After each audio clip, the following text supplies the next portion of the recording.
Okay. I had thought that this was the place that my work should begin. Dr. Z phoned me about 22 years ago, and she said, I have a young man who had to have epilepsy, and they had to remove part of his brain. He was highly gifted prior to the surgery, but after the surgery, he couldn't read. She said, figure it out. And to be honest with you, this was the first time this had happened to me, in my practice. And what I did was I created instruments that used different fonts, because I thought, my goodness, he needs the fonts. He can't translate the fonts. Well, to tell you the truth, it worked. After doing this series of exercises, he could read, but in retrospect, it was not the fonts.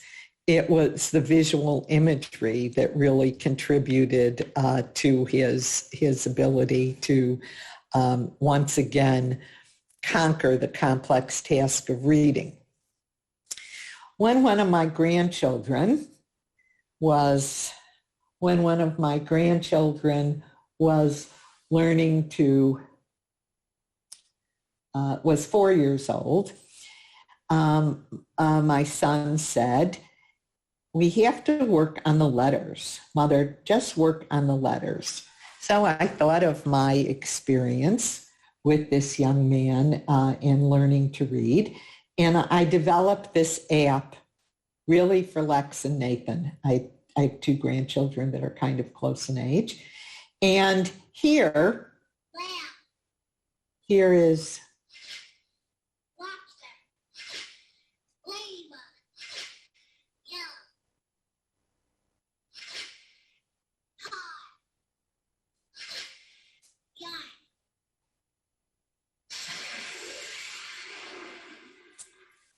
okay, now I have two here, and I couldn't see them at first, but I saw that these two rocket ships didn't go up.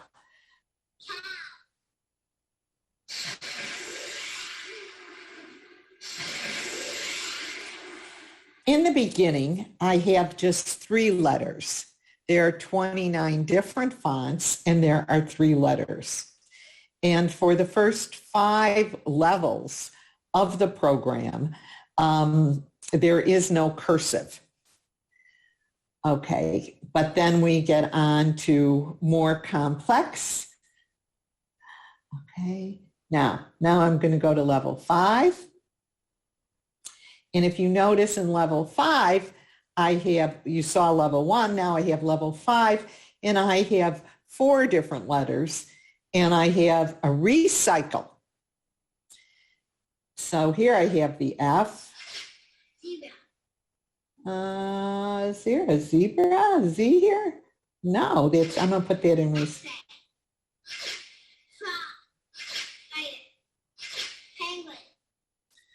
I don't see a P. Well, let's put the zoo, let's say I think it's an S.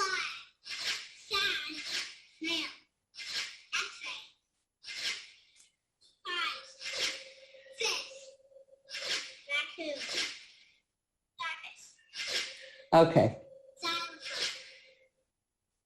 I made some mistakes. Show incorrect letters. And it gives me an opportunity to correct my mistakes.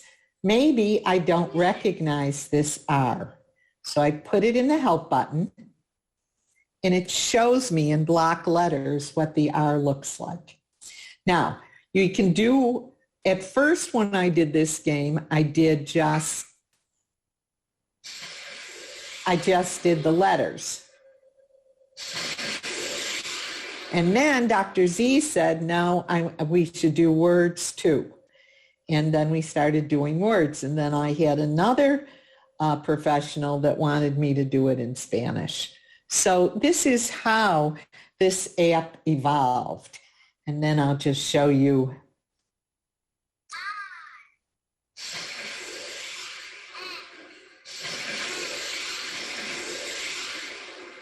Okay.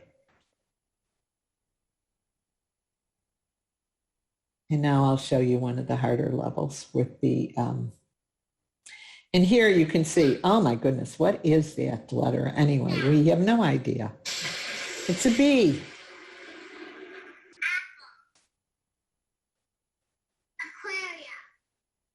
And you can see the A.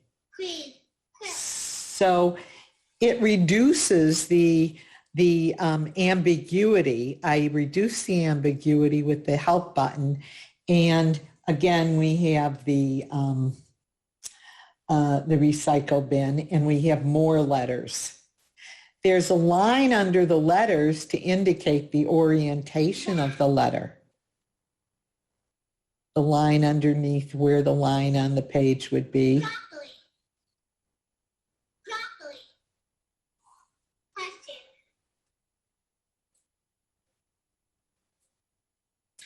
Okay, so when we look at this exercise, we think that, my goodness, it's really just designed for individuals who, are learning to read, learning the letters, but it's more than that because they have to negotiate ambiguity and they have to use visual imagery in order to identify letters that may look a little strange to them.